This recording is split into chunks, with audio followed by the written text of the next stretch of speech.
స్పష్టంగా కనపడుతుంది. అందరికి స్పష్టంగా కనబడుతుందని అనుకుంటున్నాను.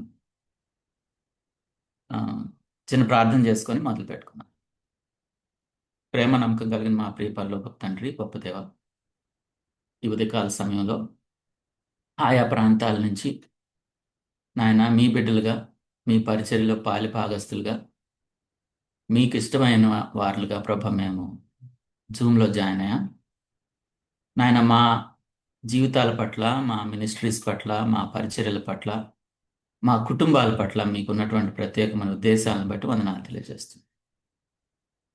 నాయన ఈరోజు ఉదయకాల సమయంలో మీరు మాతో కొన్ని విషయాలు మాట్లాడాలని ఇష్టపడుతుంటుండగా, especially family related topic oneness అనే విషయాల్ని మీరు మాతో ముచ్చటించడానికి ఇష్టపడుతుంటుండగా మీరు సహాయం చేయండి. మా అందరితో మీరు ఉండండి. పరిశుద్ధ ఆత్మదేవ, నాలో మా అందరిలో మీరు కార్యం చేయమని అడుగుతుంటున్నాం. నాయన టెక్నికల్ ఇష్యూస్, ఏ విధమైన ప్రాబ్లమ్స్ లేకుండా మీరు సహాయం చేయండి. మమ్మల్ని మీ కృపగల హస్తాలకు అప్పచెప్పుకుంటూ యేసుక్రీస్తు ప్రభుల వారి దివ్యనామంలో ఈ ప్రార్థన చేస్తున్నాం తండ్రి. ఆ. అందరికీ మరొకసారి వందనాలు తెలియజేసుకుంటున్నాం. నా పేరు కోదండరామ్ అండి. నేను ఆ, ఒక సాఫ్ట్వేర్ కంపెనీలో సాఫ్ట్వేర్ ప్రొఫెషనల్గా పనిచేస్తూ ఉన్నాను. అదేవిధంగా ఆ, మా సంఘం ఇమాన్యుయల్ హౌస్ ఆఫ్ వర్షిప్, ఆ సంఘంలో వాక్యం షేర్ చేసుకుంటూ సంఘంలో పెద్దగా ఉంటూ ఉంటాను. అదేవిధంగా UESI, union of evangelical students of India అనే ఇంటర్ డినామినేషనల్ ఆర్గనైజేషన్లో ఆ, ప్రభు నాకు కొన్ని బాధ్యతలు ఇచ్చారు. అందులో కూడా అనేక ప్రాంతాల్లో పర్యటిస్తూ వాక్య పర్యటన చేస్తూ ఉంటాను. ఆ, అదేవిధంగా నాతో పాటు నా సతీమణి బేబీ హిస్కాక్స్, తను కూడా విద్యార్థినీల మధ్య పరిచర్య, స్త్రీల మధ్య పరిచర్యలో విరివిగా వాడబడుతూ ఉన్నారు.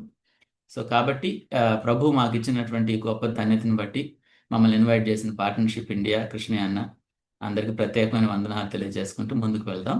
ఈరోజు వన్నెస్ ఇన్ ఫ్యామిలీ అనే సెషన్లో మనం ముందుకు వెళ్ళడానికి ప్రభు సహాయం చేస్తున్నారు. సో బేసికల్గా ఈరోజు సెషన్ టైటిల్ని secrets of a progressing oneness in family అని టైటిల్ చేయడానికి ప్రభు కృప చూపించారు. ప్రోగ్రెసింగ్ వన్నెస్ అనే పదాన్ని పెట్టాలని ప్రభు యాక్చువల్గా ఆ తలంపును పెట్టారనమాట. ప్రోగ్రెసింగ్ అంటే వన్నెస్ అనేది భార్యాభర్తలుగా మనం పెళ్లి ప్రసంగాల్లో వింటూ ఉంటాం. ప్రభు మనల్ని ఏకత్వంలోకి నడిపిస్తారు. వారిద్దరూ ఏక శరీరమైందరు, లేకపోతే ఇంగ్లీష్లో వాళ్ళిద్దరూ ఏకమైందరు, దే షల్ బి వన్ అని ఉంటుంది. అయితే పెళ్ళైనప్పుడే వన్నెస్ అయిపోయింది కదా, ఇక ప్రత్యేకంగా వన్నెస్ ఇంకేముంది అని అనుకుంటే, ఒక రకంగా ఇదేంటంటే ప్రాక్టికల్ వన్నెస్. యేసుక్రీస్తు ప్రభుల వారిని మనం అంగీకరించినప్పుడు మనకి ఆయన పరిశుద్ధత ట్రాన్స్ఫర్ అవుతుంది. మనం పరిశుద్ధులంగా పిలువబడతాం. అందుకే పౌలు గారు పత్రికలు రాసేటప్పుడు పరిశుద్ధులకు అని రాస్తాడు. కానీ నిజంగా నా జీవితంలో పరిశుద్ధత ఉందా? లేదు లేదు. పరిశుద్ధతలో ఎదగాలి, దాన్ని శాంక్టిఫికేషన్ అని అంటాం. అదే కాన్సెప్ట్లో ప్రభు వన్నెస్, ఏకత్వము భార్యాభర్తల మధ్య తీసుకొని వచ్చినప్పుడు అది మొదలవుతుంది వివాహ బంధంలో. కానీ ప్రతిరోజు అది కొనసాగాలి. అందుకే ప్రోగ్రెసింగ్ వన్నెస్ అనే అనే యాడ్జెక్టివ్ దానికి యాడ్ చేయడం జరిగింది. సో కాబట్టి secrets of A progressing oneness, ఇది బైబిల్ని ఆధారంగా చేసుకొని ఒక కుటుంబంలో ఏకత్వము, కలిసిమెలిసిపోవడం, ఒకే తాటి మీద నిలబడడం అనే విషయాల్ని మనం అర్థం చేసుకోవడానికి ముందుకు వెళ్దాం. అయితే మనకి అంటే ఈ వన్నెస్ అనే దాని గురించినటువంటి బిబిలికల్ బేసిస్ మొట్టమొదటిగా దేవుడు కుటుంబ వ్యవస్థని ఏర్పాటు చేసినప్పుడే ఇచ్చాడు. ఇది అందరికీ మనకి బాగా తెలిసినటువంటి విషయం. కాబట్టి పురుషుడు తన తండ్రిని తన తల్లిని విడిచి తన భార్యను హత్తుకొని వారు ఏక శరీరమైందురు. ఇంగ్లీష్లో కొన్ని ట్రాన్స్లేషన్స్లో అండ్ దే బికమ్ వన్ అని ఉంటుంది. వన్ ఫ్లెష్ అని కొన్ని చోట్ల ఇస్తారు, వన్ అని కొన్ని చోట్ల ఇస్తారు. సో బేసికల్గా వన్నెస్ ఇన్ ఫ్యామిలీ అనేది గాడ్స్ డిజైన్. ఇది మన మీద కొత్తగా ఒక ఐడియా, భార్యాభర్త కలిసి ఉంటే బాగుంటుంది, ఏక మనస్కురాలు అయి ఉంటే బాగుంటుంది అనేది మనం తీసుకొచ్చిన ఐడియా కాదు. ఇది దేవుని డిజైన్, దేవుని డిజైర్, దేవుని demand, and it's our duty. ఆయన ఆయన డిజైన్ చేసినప్పుడే, ఆయన రూపకల్పనలోనే ఇది చేశారు. ఆయన హృదయంలో ఉన్నటువంటి వాంఛ ఇది, భార్యాభర్తలుగా మనం కలిసిమెలిసి ఉండాలనేది. అదేవిధంగా ఇది ఒక రకంగా మనకి ఇవ్వబడినటువంటి ఆజ్ఞగా మనం తీసుకోవాలి. ఇది మనం పాటించాల్సినటువంటి duty. Design, desire, demand and duty. అయితే ఆ, అంటే ఒక అనాలజీగా చెప్పాలి అని అంటే, విమానాన్ని తయారు చేసినప్పుడు విమానం తయారు చేసినటువంటి రూపకర్త దాన్ని ఆకాశంలో ఎగరడానికి డిజైన్ చేశారు. అయితే ఎవరో ఒక వ్యక్తికి ఇదేమీ తెలియకుండా విమానాన్ని నీటిలో తీసుకెళ్లి దాన్ని పడవలాగా వాడదాం అని అనుకున్నారు అనుకోండి, అది ఫెయిల్ అయిపోద్ది. అది విమానానికి ఉపయోగం ఉండదు, నడిపేవాడికి ఉపయోగం ఉండదు. అదేవిధంగా దేవుడు ఏకత్వం కోసం మనల్ని డిజైన్ చేశారు కాబట్టి, ఏకత్వంలో ముందుకు వెళ్ళడం అనేది అది మనకు ఆశీర్వాదకరం. అయితే కొన్నిసార్లు మనం అనుకుంటాం, ఏకత్వం కలిగి ఉన్నాం కదా, మనకి ఏకత్వం లేకపోవడం ఏమిటి అని అనిపిస్తూ ఉంటుంది. కానీ నిజంగా ప్రభువు కోరినంత ఏకత్వం మన కుటుంబాల్లో ఉందా? భార్యాభర్తల మధ్య కావచ్చు, పిల్లల మధ్య కావచ్చు. ప్రభువు కోరినంత ఏకత్వం మన కుటుంబాల్లో ఉందా? అందరం ఒక ఇంట్లోనే ఉన్నాం. వండర్ఫుల్. పెద్దగా చెప్పుకోవడానికి గొడవలు కూడా ఏమీ లేవు. వండర్ఫుల్. కానీ కలిసి మెలిసి మమేకమైపోయినంత ఏకత్వం భార్యాభర్తల మీద మధ్య ఉందా? ఇది ఈరోజు ప్రభు మనల్ని అడుగుతున్నటువంటి ప్రశ్న. అయితే ముందుకు వెళ్ళి చూద్దాం. ఓకే. ఈ ఈ ఏకత్వం గురించి మాట్లాడేటప్పుడు కొన్ని కొన్ని కుటుంబాల్లో మనం చూస్తూ ఉంటాము. కొన్ని అడ్డంకులు కనిపిస్తా ఉంటాయి. ఏకత్వం ఉండాలి అనన్న ఆశ ఉంటది. కానీ ఈ అడ్డంకుల వల్ల ఒక్కొక్కసారి నిజంగా ప్రభువు కోరినంత ఏకత్వం మనం అది ప్రాక్టీస్ చేయలేకపోతున్నామేమో ఆహ్, అని అనిపిస్తూ ఉంటది. సో, కొన్ని కారణాలు అంటే ఈ ఈ ఏకత్వాన్ని మనం ప్రాక్టీస్ చేసేటప్పుడు వచ్చే కొన్ని అడ్డంకుల్ని మనం చూడడానికి ప్రయత్నం చేద్దాం. ఒకటి ఏంటి అంటే ల్యాక్ ఆఫ్ కమ్యూనికేషన్. కమ్యూనికేషన్ సరిగ్గా లేకపోవడం. కమ్యూనికేషన్ అనంటే జనరల్‌గా మనం ఒక ఫ్యామిలీలో ఉన్నప్పుడు, భార్యాభర్తలు ఒకే ఇంట్లో ఉన్నప్పుడు డెఫినెట్‌గా ఉదయం లేచిన దగ్గర నుండి పడుకునే వరకు ఏదో ఒకటి మాట్లాడుకుంటూనే ఉంటాం. కానీ ఆ మాట్లాడుకునేటప్పుడు ఏమవుతుంది అనంటే ఆహ్, ఆహ్, చాలా వరకు బిజినెస్ ఓరియెంటెడ్‌గా ఇది కావాలి, ఇది చెయ్యాలి అట్లా మాట్లాడుకుంటున్నామేమో. మనం ఒకళ్ళకొకళ్ళు ప్రేమని కమ్యూనికేట్ చేసుకోవడం గానీ, మన పర్పస్‌ని కమ్యూనికేట్ చేసుకోవడం గానీ, ఆ హార్ట్ టు హార్ట్ రిలేషన్‌షిప్ అనేది మేబీ ఒక్కొక్కసారి మిస్ అవుతుందేమో. ఆ మిస్ అవ్వడం వల్ల డెఫినెట్‌గా మనకి ఈ ఈ కమ్యూనికేషన్ గ్యాప్ రావడం వల్ల ఏకత్వం అనేది డైల్యూట్ అయిపోతూ ఉంటది ఫ్యామిలీస్‌లో. అది ఒక కారణమైతే, ఒక్కొక్కసారి మేబీ మన అటాచ్‌మెంట్, పేరెంట్స్‌తో అటాచ్‌మెంట్ గానీ, ఇన్‌లాస్‌తో అటాచ్‌మెంట్ గానీ, ఒక్కొక్కసారి అక్కడ గూడా ఏకత్వానికి ఇది అడ్డంకిగా నిలబడిపోతుందేమో అనని అనిపిస్తూ ఉంటది. అంటే ఒక్కొక్కసారి ఏమవుతుందంటే, ఇప్పుడు తల్లిని తండ్రిని విడిచి తన భార్యను హత్తుకొనును అనే మాట మనందరికి తెలుసు. మనం పెళ్లి ప్రసంగాలు మనమందరం చేసిన వాళ్ళమే బహుశా. అయితే ఈ విడవడం అనేది ఎలాగుండాలి అనేది కొన్నిసార్లు అది విడవాల్సినంతగా విడవట్లేదేమో. లేదా ఇన్వాల్వ్ అవసరం లేని దానికంటే ఇంకా ఎక్కువగా వాళ్ళ ఇన్వాల్వ్‌మెంట్ ఉన్నప్పుడు ఇటు సైడ్ ఫ్యామిలీ గాని, అటు సైడ్ ఫ్యామిలీ గాని ఇబ్బందులు ఎదురవ్వడానికి అవకాశం ఉంటుంది. ఆ! ఇంకా కొన్ని అడ్డంకులు చూస్తే ఒక్కొక్కసారి ఆ అండర్‌స్టాండింగ్ లేకపోవడం, ఆహ్, ఒకళ్ళనొకళ్ళు అర్థం చేసుకోలేకపోవడం, ఒక్కొక్కసారి పట్టించుకోకపోవడం, ఇద్దరికీ నీడ్స్ ఉంటాయి. ఇద్దరికీ అవసరతలుంటాయి. కానీ ఆహ్, నా భర్త అవసరత ఏంటి అనన్న ఆలోచన కూడా రాకుండా నా రోజు గడిచిపోతుందేమో. అలాంటి పరిస్థితులు జనరల్‌గా మన కుటుంబాల్లో కనిపించినప్పుడు ఏకత్వం అనేది కష్టమైపోతూ ఉంటది. కాబట్టి ఆహ్, ఒకళ్ళ నీడ్స్ ఒకళ్ళు తెలుసుకోవడం, ఒకళ్ళ నీడ్స్ ఎస్పెషల్లీ ఇప్పుడు భర్త తను చర్చ్‌కెళ్తున్నప్పుడు వెనకుండి ఇంట్లో ఉండి ప్రేయర్ చేస్తూ ఫ్యామిలీని చక్కబెట్టుకోవాల్సిన అవసరత మేబీ ఆహ్, ఆహ్ పాస్టర్ గారి మీద ఉండుండొచ్చు. ఒక్కొక్కసారి ఈవిడ విమెన్స్ మీటింగ్‌కి వెళ్ళినప్పుడు మేబీ పిల్లల్ని చూసుకోవాలి, స్నానాలు చేపిచ్చాలి. కానీ పాస్టర్ గారు వెళ్ళాలి. కాబట్టి భర్త ఆ పని చేయడంలో తప్పేం లేదు.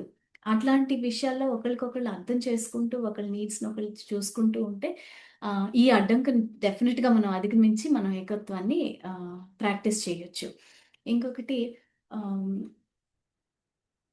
ఇక్కడ ఇంకొక మాట యాడ్ చేయాలంటే చాలా సార్లు ఆమ్, ఆ, భార్యాభర్తల అవసరాల గురించి చూస్తా ఉన్నప్పుడు మన కుటుంబాల్లో కనపడేది ఏంటంటే it is like me centred. అంటే అంతా నాకు కావాలి, నేను మినిస్ట్రీ చేసి వచ్చాను, లేకపోతే నేను బయటకు వెళ్ళి వచ్చాను, నేను ఉద్యోగం చేసి వచ్చాను, అంతా నేను కోరుకున్నట్టు జరగాలి, నేను ఎంతో అలసిపోయి వచ్చాను, ఆ, నాకు నాది ఏది, నా కాఫీ ఏది, ఏది నా టీ ఏది, లేకపోతే టవల్ ఏది, ఎవ్రీథింగ్ అబౌట్ మీ అన్నట్టుగా కొన్నిసార్లు మనకు అలాంటి ఆలోచన రేకెత్తించడానికి సాతాను ప్రయత్నం చేస్తాడు. But it is about us, మనము అనేదాన్ని అర్థం చేసుకోవాలి. దీని గురించి ఇంకా డీటెయిల్డ్గా నెక్స్ట్ స్లైడ్స్లో చూస్తాం. ఓకే. క్షమించలేకపోవడం అనేది గూడా ఒక అడ్డంకిగా మనం చూడొచ్చు ఏకత్వానికి. యాక్చువల్‌గా ఆహ్, మేబీ పెళ్ళైన కొత్తల్లో ఒకళ్ళనొకళ్ళు చాలా ప్రేమించుకుంటాము. చాలా యాక్సెప్ట్ చేస్తాము. కానీ స్లోగా ఒకళ్ళు చేసే పనులు ఒకళ్ళకి నచ్చినప్పుడు లేకపోతే ఆహ్, ఏంటి ఇలా చేశారు అని అనిపించినప్పుడు అది మనసులో పెట్టేసుకొని క్షమించలేకపోవడం, దాని గురించి వదిలేయడం అది ఒక అడ్డంకిగా మిగిలిపోతదేమో. యాక్చువల్‌గా మనం చూస్తే యేసుప్రభువారు ఏమంటారంటే, ఎన్ని సార్లైనా క్షమించాలి. కానీ మన ఫ్యామిలీస్‌లో ఒక్కొక్కసారి వినిపించే స్టేట్మెంట్స్ ఎలా ఉంటాయంటే, హ్మ్. ఎన్ని సార్లు క్షమిస్తారు? లాస్ట్ టైమ్ అలా చేసినప్పుడు ఓకే అనుకున్నాను. ఇప్పుడు ఓకే అనుకున్నారు. 2 సార్లు, 3 సార్లు ఇంకా అలాగే చేస్తూ ఉంటే నేనేం చేయాలి? అనన్న స్టేట్మెంట్స్ మన ఫ్యామిలీస్‌లో వినిపిస్తున్నాయి. మేబీ దానివల్ల ఏకత్వాన్ని మనం కోల్పోతున్నామేమో. యేసుప్రభు మనకొక రోల్ మోడల్ గదా! ఫర్‌గివ్‌నెస్‌లో. అలాంటి ఫర్‌గివ్‌నెస్ లేకపోవడం వల్ల మనం ఏకత్వాన్ని ఆహ్, ప్రాక్టీస్ చేయలేకపోతున్నామేమో.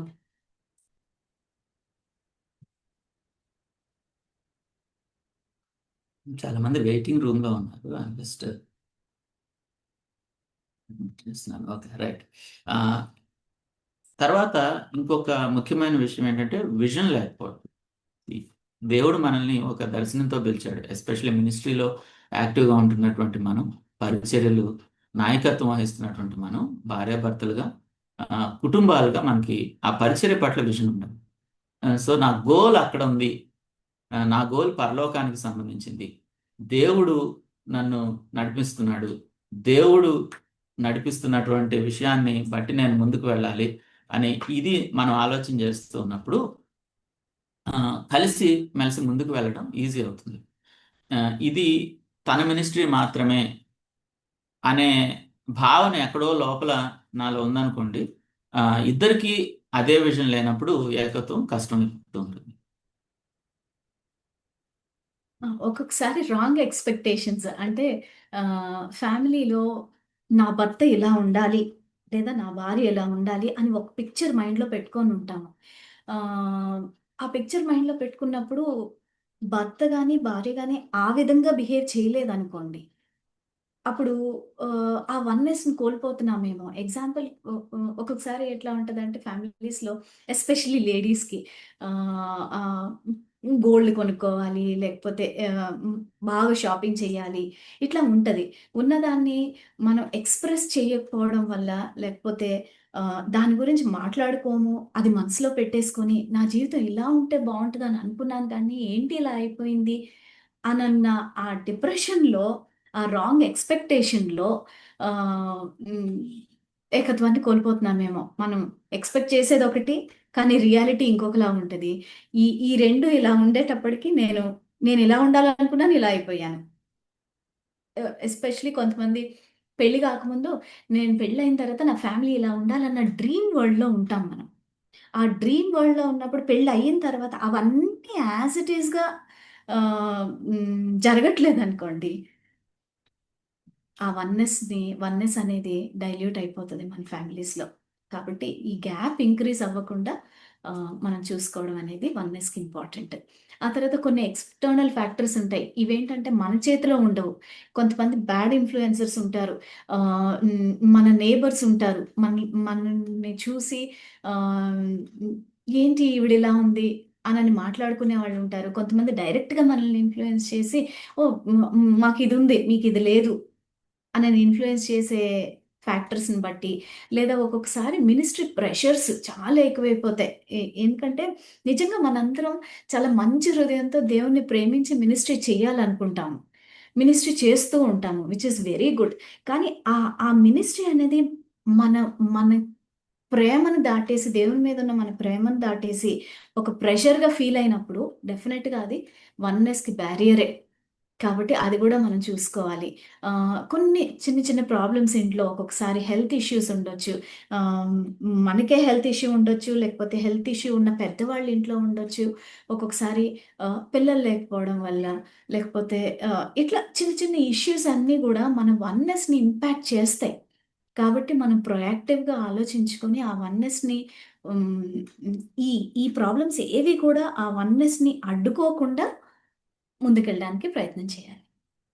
ఆ, తీరా కొన్నిసార్లు ఏమవుతుంటుందంటే కొన్ని కుటుంబాల్లో రాజీనామా ధోరణి కనపడుతుంటుంది. అంటే ఇక ఇది ఇంతే, ఆ, ఆయన నన్ను పట్టించుకోడు, ఇక ఇంతే, నా బతికిట్లా అయిపోయింది అని ఒక రకంగా వన్నెస్ కోసం ప్రయత్నించడమే మొదలుపెట్టి ఆయన ఆయన దారి ఆయనది, నా దారి నాది అని రాజీనామా ధోరణి, ఆ, ఏకత్వం కోసం ప్రయత్నించకుండా ఉండేటటువంటి ధోరణి అక్కడక్కడ కనిపిస్తూ ఉంటుంది.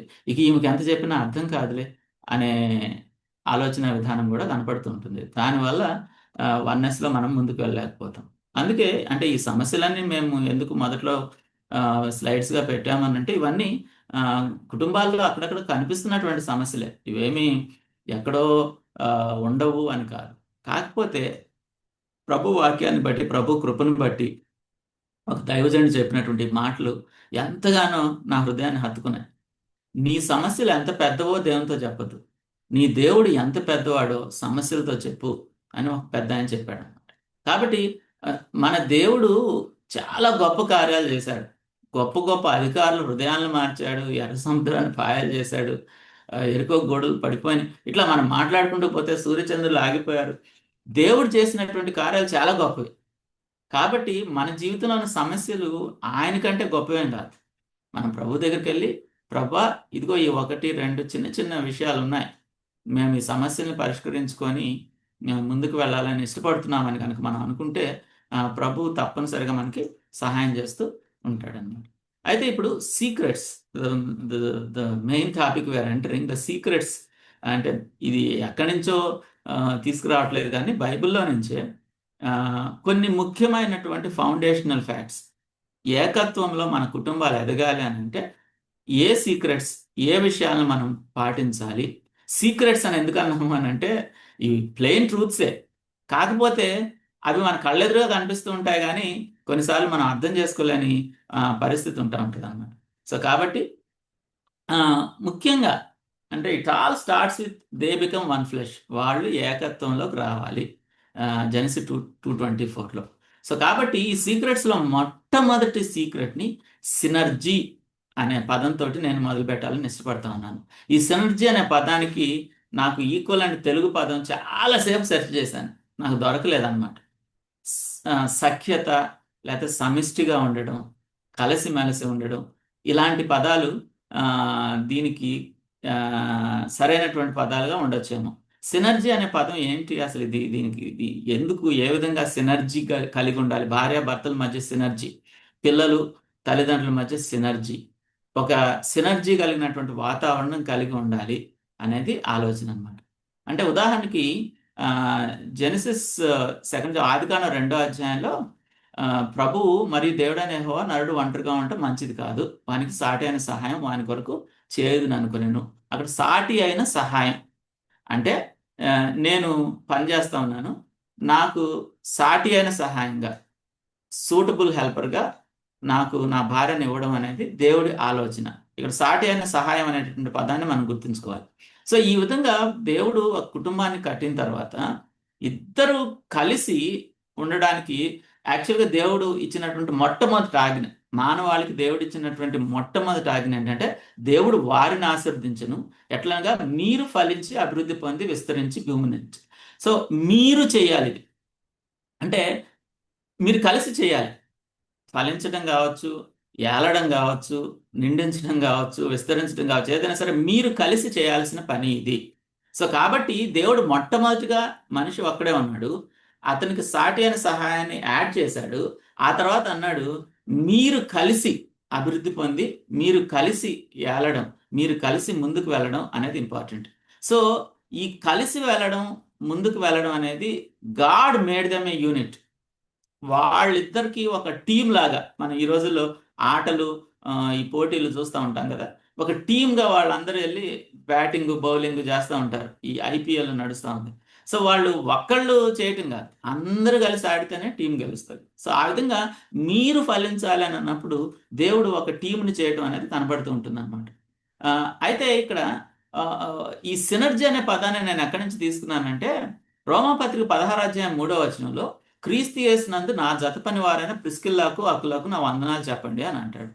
సో ప్రిసిల్లా అకుల వీళ్ళ జీవితాలు మనం చూస్తూ ఉన్నప్పుడు బైబిల్ గ్రంథంలో మనకు తెలిసినట్టుగా నూతన నిబంధనలో వాళ్ళు చాలా గొప్ప పరిచయం చేశారు. ఈ పౌలు గారికి మినిస్ట్రీకి ఎంతగానో ఆశీర్వాదకరంగా ఉన్నారు. కొరింథులోను, తర్వాత ఎఫెసులోను పౌలు గారితో కలిసిమెలిసి పనిచేశారు. తర్వాత రోమాలో చాలా గొప్ప పరిచయం చేశారు. సో ఈ విధంగా వాళ్ళు పరిచయం చేస్తూ ఉన్నప్పుడు ఒక అద్భుతమైన విషయం మనందరికీ బహుశా తెలిసిన విషయం ఏంటంటే, వాళ్ళిద్దరి పేర్లు ఎప్పుడు పక్కన పక్కనే రాయబడి ఉంటాయి. ప్రిసిల్లా అనే పేరు వస్తే అకులా అనే పేరు వస్తుంది, అకులా అనే పేరు వస్తే ప్రిసిల్లా అనే పేరు వస్తుంది. అది బైబిల్లో మనం అర్థం చేసుకోవడానికి పరిశుద్ధాత్మ దేవుడు దైవజనుల ద్వారా కావాలని ఆ విధంగా కలిసి రాయించాడు అని మన పెద్దవాళ్ళు చెప్తూ ఉంటారు. సో కాబట్టి వాళ్ళు కలిసిమెలిసి పనిచేశారు. అయితే వారి గురించి పౌలు గారు ఏమంటాడంటే నా జత పని వారైన ప్రిసిల్లా అకులా అనే పదం వాడతారు. ఇంగ్లీష్లో కో వర్కర్స్ అని ఉంటుంది అన్నమాట. అయితే వారి గురించినటువంటి ఆ కో వర్కర్స్ అనే పదం ఇక్కడ మనం చూస్తూ ఉన్నప్పుడు ఇది కింద గ్రీక్లో నుంచి ఇంగ్లీష్లోకి ఎలా ట్రాన్స్లేట్ చేస్తారు, ఇంటర్లీనియర్ అని అంటారండి దీన్ని. మనలో కొంతమందికి ఇది తెలుసు. అయితే ఇక్కడ ఆ కో వర్కర్స్, ఫెలో వర్కర్స్ అని ట్రాన్స్లేట్ చేయబడినటువంటి దానికి వాడబడినటువంటి పదం సినర్గోస్. పౌల్ గారు సినర్గోస్ అనే పదాన్ని వాడాడు. దాని తర్వాత ఇంగ్లీష్లో సినర్జీ అని ట్రాన్స్లిటరేట్ చేశారు. సో ట్రాన్స్లిటరేట్ చేసి దాన్ని తీసుకొని వచ్చి సున్ ఎర్గోన్ అనే 2 గ్రీక్ పదాల నుంచి వచ్చిన దీన్ని సినర్జీ అని 19th సెంచరీలో తీసుకొచ్చింది. అంటే ఇంతకుముందు ట్రాన్స్లేట్ చేసినప్పుడు, బైబిల్ ట్రాన్స్లేట్ చేసినప్పుడు అసలు ఈ పదమే లేదు. ఒకవేళ ఈ పదం ఉన్నట్లయితే అక్కడ బహుశా బైబిల్లో ఆ పదం పెట్టేవాళ్ళేమో, నాకు తెలియదు. ఏదేమైనా ఆయన ఏమంటాడంటే, నేను అకులా ప్రిసిల్లాలతో సినర్జీతో కలిగి పనిచేశాను. అకులా ప్రిసిల్లాల మధ్య సినర్జీ ఉంది, వాళ్ళు ఏకాత్వంతో కలిసి ముందుకు వెళ్ళారు అనే అర్థాన్ని ఆయన ఇస్తూ ఉంటాడు. అంటే కలిసిమెలిసి ముందుకు వెళ్ళడం, ఏక మనసుతో ముందుకు వెళ్ళడం, ఇది దేవుడిచ్చినటువంటి ఫౌండేషన్, దేవుడిచ్చినటువంటి ఆజ్ఞ, దేవుడిచ్చినటువంటి డిజైన్. అదేవిధంగా ఇందులో దేవుడిచ్చినటువంటి బ్లెస్సింగ్ కూడా ఉంది. దీన్ని మనకి ఎక్స్ప్లెయిన్ చేయడానికి ఒక చిన్న ఉదాహరణ చెప్తాను. ఈ సినర్జీ అనే పదాన్ని గురించి ఒక చిన్న ఉదాహరణ. ఎందుకనంటే మా మా కార్పొరేట్ కల్చర్లో ఇప్పటికిప్పుడు ఈ మేనేజ్మెంట్ గురూస్ ఉంటారు. నేను యాక్చువల్లీ సీనియర్ డైరెక్టర్ పనిచేస్తున్నాను. మాకు మిడ్ మేనేజ్మెంట్లో ఉన్న వాళ్ళకి ట్రైనింగ్ ప్రోగ్రామ్స్ పెడతారు. పెట్టి ఈ సినర్జీ మీద ట్రైనింగ్ ప్రోగ్రామ్ పెట్టారు మాకు. సో వాళ్ళకి తెలియదు ఏంటంటే ఈ సినర్జీ అనే పదం నిజానికి మొదటగా పౌలు గారు ఉపయోగించారనే విషయాన్ని వాళ్ళకి తెలియదు. వాళ్ళు దాని ఏదో మేనేజ్మెంట్ టాపిక్గా మాట్లాడి మీరు కలిసిమెలిసి మేనేజర్స్ కలిసిమెలిసి ముందుకు వెళ్ళాలి, మేనేజర్స్ టీమ్ మెంబర్స్ కలిసిమెలిసి సినర్జీతో పనిచేస్తే మనకు మంచి లాభాలు వస్తాయని చెప్పేసి దాని గురించి ఫుల్ వర్క్షాప్ పెట్టారనమాట. దాన్ని ఎక్స్ప్లెయిన్ చేయడానికి ఒక ఎగ్జాంపుల్ చెప్తాను. ఒక గుర్రపు బండి ఉందని అనుకుందాం. ఈ గుర్రము చాలా బలమైన గుర్రం, బండి కడితే అది చక్కగా బరువు లాగుతుంది. సో ఇది ఒక గుర్రం యొక్క బండి. అదేవిధంగా ఇంకా బాగా ఫాస్ట్గా వెళ్ళాలి, ఇంకా కొద్దిగా బాగా ముందుకు వెళ్ళాలి అని అంటే ఒక్కోసారి 2 గుర్రాలు కూడా కడతారు. ఓకే, 2 గుర్రాలు కడితే బండి ఇంకా ఫాస్ట్గా వెళ్తుంది, ఆ 2 బాగా లాగుతాయి. అయితే ఇప్పుడు నేను ఒక చిన్న ఎగ్జాంపుల్, ఇప్పుడు ఈ 2 గుర్రాలు ఉన్నాయి. ఈ 2 గుర్రాల్లో ఒక గుర్రం 200 కేజీల బరువుని ఈజీగా లాగగలదు. ఇంకోటి ఇంకా కొద్దిగా బలమైన గుర్రం, అది 300 కేజీల బరువుని లాగగలదు. సో ఈ 2 గుర్రాలు కలిపి ఒకే బండికి కట్టామనుకోండి, ఆ మొత్తం ఎన్ని కేజీల బరువు లాగలదని అనుకుంటారు మీరు? ఒక గుర్రం 200 కేజీలు లాగలదు, రెండవ గుర్రం 300 కేజీలు లాగలదు. ఈ రెండింటిని కలిపి ఒకే బండికి కట్టి ఇప్పుడు దాని మీద బరువు పెట్టి మీరు తీసుకెళ్ళు అని అంటే ఆ రెండు గుర్రాలు కలిపి ఎన్ని కేజీలు లాగలవు? మీరు ఆలోచించి చెప్పండి. బహుశా మీరు ఆలోచిస్తూ ఉంటారు. నేను జనరల్గా ఇదే 500 అన్న. బ్రదర్, 2 కలిపి 500 అన్న. రెండు కలిసి 500. కొంతమంది Yeah. చాట్ లో కూడా చక్కగా ఆన్సర్ పెడుతున్నారు. 600 అని పెట్టారు కొంతమంది. 1000 కేజీల వరకు లాగలదు. 1000 కేజీలు అని కొంతమంది చెప్తున్నారు. వెరీ గుడ్, చాలా చక్కగా మీరు ఆలోచిస్తున్నారు. నిజానికి సైంటిఫికల్ గా ఈ మధ్య చేసినటువంటి రీసెర్చ్ లో వాళ్ళు తెలుసుకున్నటువంటి విషయం ఏంటంటే అది 800 కేజీల బరువు రాగలదంట. ఒక గుర్రం 200 లాగుతుంది, ఇంకో కొంచెం ఎక్కువ పెడితే గుర్రం కూలబడిపోద్ది. ఇంకో గుర్రం 300 లాగలుగుతుంది, ఇంకో కొంచెం ఎక్కువ పెడితే కూలబడిపోద్ది. కానీ రెండింటిని కలిపి కట్టినప్పుడు రెండు ఏకాత్మతో ముందుకు వెళ్తాయి. అంటే ఈ గుర్రం ఇటు ఈ గుర్రం ఇటు లాగడం కాదు, అప్పుడు ఇంకేం అవదు. కానీ ఈ రెండింటిని ట్రైన్ చేసి కలిసి ముందుకు వెళ్ళేటట్టుగా, అదే టక్ చిక్ టక్ చిక్ టక్ చిక్ కలిసి ముందుకు వెళ్ళేటట్టుగా ట్రైన్ చేస్తే 800 కేజీలు లాగలవాడు. ఇది సైంటిఫికల్ గా వీళ్ళు చేసి మాకు సినర్జీలో నేర్పిస్తున్నటువంటి విషయాన్ని. దీన్ని పౌలు గారు 2000 సంవత్సరాల క్రితమే అర్థం చేసుకొని సినర్జీ అనే పదాన్ని వాడి మనం కలిసిమెలిసి, జత పని అని తెలుగులో ట్రాన్స్లేట్ చేశారు. కలిసిమెలిసి ముందుకు వెళ్ళాలనే విషయాన్ని ఆయన చెప్పారు. సో ఈ 300 ఎక్స్ట్రా ఎక్కడి నుంచి వస్తుంది? అది సినర్జీ ఎఫెక్ట్. అది కలిసిమెలిసి వెళ్ళడంలో దేవుడిచ్చే ఆశీర్వాదం. కాబట్టి భార్యాభర్తలుగా మనం ఇండివిజువల్గా దేవుని కోసం ఎంత సాధించగలమో, ఇండివిజువల్గా దేవుని కోసం మనం ఏ విషయాలు చేయగలమో, కలిసిమెలిసినప్పుడు ప్రభు ఏమంటాడంటే, నిజంగా ఏకాత్మతో ముందుకు వెళ్తే, అకులా ప్రిసిల్లాగా ముందుకు వెళ్తే మన ఇద్దరం కలిసి ఎంతో ఎక్కువగా ప్రభు కోసం సాధించగలం. అదే జరిగింది మొదటి శతాబ్దంలో. ఎంతో గొప్ప ఆశీర్వాదకరమైన మినిస్ట్రీ జరిగింది. అబ్బా! భలే బాగుంది కదా! అంటే ఒకవేళ ఆ 200 గుర్రం నేనైతే, 300 గుర్రం ఈయనైతే, ఇద్దరం కలిసి 800 కేజీలు ఆ బరువుని లాక్కను. దట్ ఈస్ ద ఫ్యాక్ట్ ఫ్యామిలీలో. సో దేవుడు దీన్ని డిజైన్ చేశాడు. కుటుంబం ఆ వన్నెస్ కలిగి ఉండడం, ఆ సినర్జీ కలిగి ఉండడం అనేది గాడ్స్ డిజైన్. అంటే డెఫినెట్గా it's a brilliant design only. అయితే మరి దాన్ని ప్రాక్టికల్గా మన జీవితాల్లో అది జరగాలి అని అంటే, మనం తీసుకునే ప్రతి డెసిజన్లో, మనం చేసే ప్రతి పనిలో డెఫినెట్గా ఈ సినర్జీ కనిపించాలి. ఇప్పుడు మన ఫ్యామిలీలో మనం తీసుకునే కొన్ని డెసిషన్స్ ఉంటాయి. చిన్న చిన్న డెసిషన్స్ అవ్వచ్చు. ఒక్కొక్కసారి బాబుని ఏ స్కూల్లో జాయిన్ చేయాలి, లేకపోతే మనం ఇల్లు ఎక్కడ తీసుకోవాలి, ఇట్లాంటివి అయ్యుండొచ్చు. లేకపోతే ఏ మినిస్ట్రీకి మనం ఎక్కువ ప్రయారిటీ ఇవ్వాలి, లేకపోతే మన చర్చ్‌ని ఎలా సెటప్ చేసుకోవాలి, ఇట్లాంటి డెసిషన్స్ ఉంటాయి. అయితే ఈ డెసిషన్స్‌ని కలిసి చేయాలా? డెఫినెట్‌గా కలిసి చేయాలి. ఆ సినర్జీ కలిగి చేసినప్పుడు ఇందాక చూసాం కదా! ఆ ఎక్స్‌ట్రా బ్లెస్సింగ్ అనేది డెఫినెట్‌గా ఉంటది. కాబట్టి మనం తీసుకున్న చిన్న డెసిషన్స్ అయినా, పెద్ద డెసిషన్స్ అయినా, ఎలాంటి నిర్ణయాలు మనం ఇంట్లో తీసుకున్నప్పుడు ఒక భార్యగా, భర్తగా కలిసి కూర్చొని మాట్లాడుకోవడం మనకు అలవాటే. పెద్దవాళ్ళ దగ్గరికెళ్ళి కౌన్సిలింగ్ తీసుకోవడం, లేకపోతే ఎక్స్‌పర్ట్స్ దగ్గరికెళ్ళి కౌన్సిలింగ్ తీసుకోవడం, మన పేరెంట్స్ దగ్గర గైడెన్స్ తీసుకోవడం, ఇదంతా మంచిదే. కానీ డెసిషన్ తీసుకునేటప్పుడు, ఒక నిర్ణయం తీసుకునేటప్పుడు మాత్రం భార్యాభర్త కలిసి కూర్చొని ప్రేయర్ఫుల్గా ఆ డెసిషన్ తీసుకోవడం మంచిది. అలాగే కొన్ని పనులుంటాయి ఇంట్లో. అంటే చాలా చోట్ల మనం ఆల్రెడీ వినుంటాము, మనం కూడా ప్రీచ్ చేసే ఉండుంటాము. ఇవి భర్త పనులే, ఇవి భార్య పనులే అన్నది ఏమి లేదు. ఇంట్లో అన్ని పనులు అందరూ చేయొచ్చు. అంటే ఆ టేబుల్ మీద ఉన్న గ్లాస్ తీసుకెళ్ళి కిచెన్లో భర్త కూడా పెట్టచ్చు. లేకపోతే కరెంటు బిల్ కానీ, వాటర్ బిల్ కానీ భార్య కూడా పే చేయొచ్చు.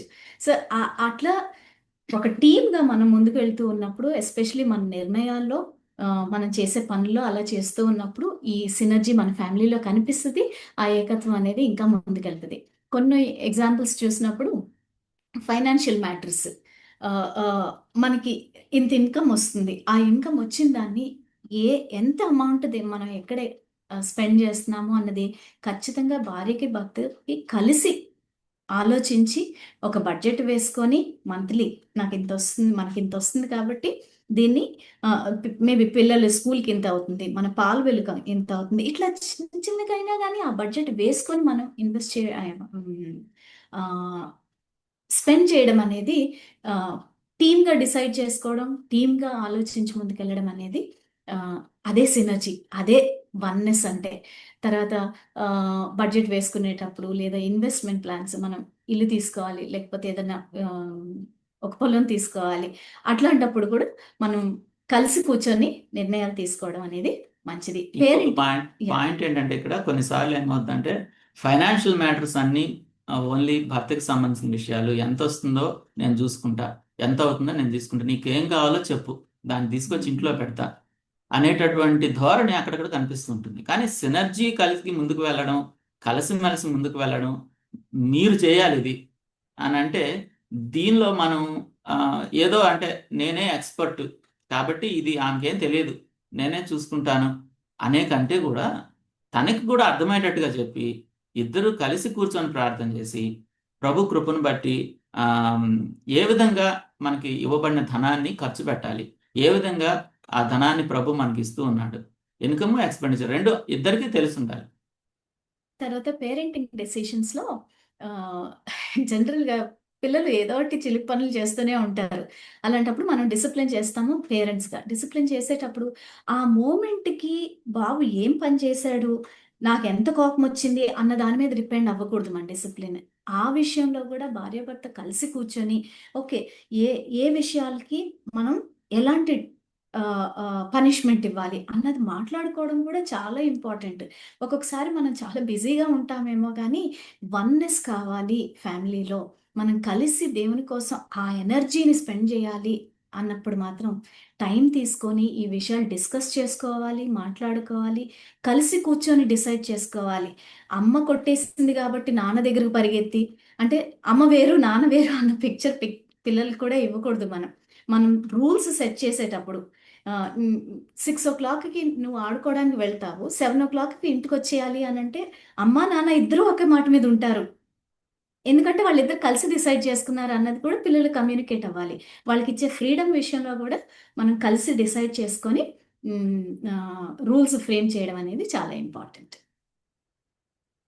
Marriage is a commitment for life, it is permanent, life long relationship. ఎందుకు ప్రభుల వారు 5:31 మత్తయి సువార్తలు అని అంటారు. ఇక అసలు అంటే ఈ డైవర్స్ అనే పదమే మన మన జీవితాల్లో వినబడకూడదు. మనం ఫెయిత్ఫుల్గా ఉండాలి. సినర్జీ అనేది మన అణువులో కలిసిపోవాలి. అంటే ఈ డైవర్స్ అనేది నేనేమంటానంటే ఫిజికల్ డైవర్స్ చాలా వరకు కనపడకపోతున్నా ఎమోషనల్ డైవర్స్ ఒక రకంగా ఇక అది వదిలేసినట్టుగా అట్లా మనం ఉండడానికి వీలు లేదు. మత్తయి సువార్త 5వ అధ్యాయంలో ప్రభుల వారు నువ్వు ఇది చేయడం కాదు, నీ యాటిట్యూడ్ ఎలా ఉంది అని ప్రతిదాన్ని ప్రశ్నిస్తారనమాట. నువ్వు తిట్టడం కాదు, వెనక నీ యాటిట్యూడ్ ఏంటి, వ్యర్థుడా అని చెప్పడం కాదు, అసలు ఏంటి నీ హృదయంలో ఏముంది, నువ్వు ఒక అమ్మాయిని మోహపు కళతో చూస్తేనే నువ్వు ఎలా. సో ఈ విధంగా మాట్లాడుతూ ఉన్నప్పుడు అదే ప్రిన్సిపల్ని మనం ఈ డైవర్స్ అనే పదానికి మనం అప్లై చేసుకుంటే ప్రభుల వారు మన యాటిట్యూడ్ చూస్తున్నారు, మన హృదయంలో మనం ఉంటున్నటువంటి విషయాన్ని. కాబట్టి సినర్జీతో మనం ముందుకు వెళ్ళటం, సినర్జీ కలిగి ముందుకు వెళ్ళడం అనే దానిలో ఖచ్చితంగా ఇక డైవర్స్ అనే పదానికి ఏమాత్రం కూడా అవకాశమే లేదు. కొన్నిసార్లు ఏమనుకుంటామంటే సినర్జీ అనేది ఆటోమేటిక్గా వచ్చేస్తుంది, ప్రభు కలిపాడు కాబట్టి ప్రభువే సినర్జీ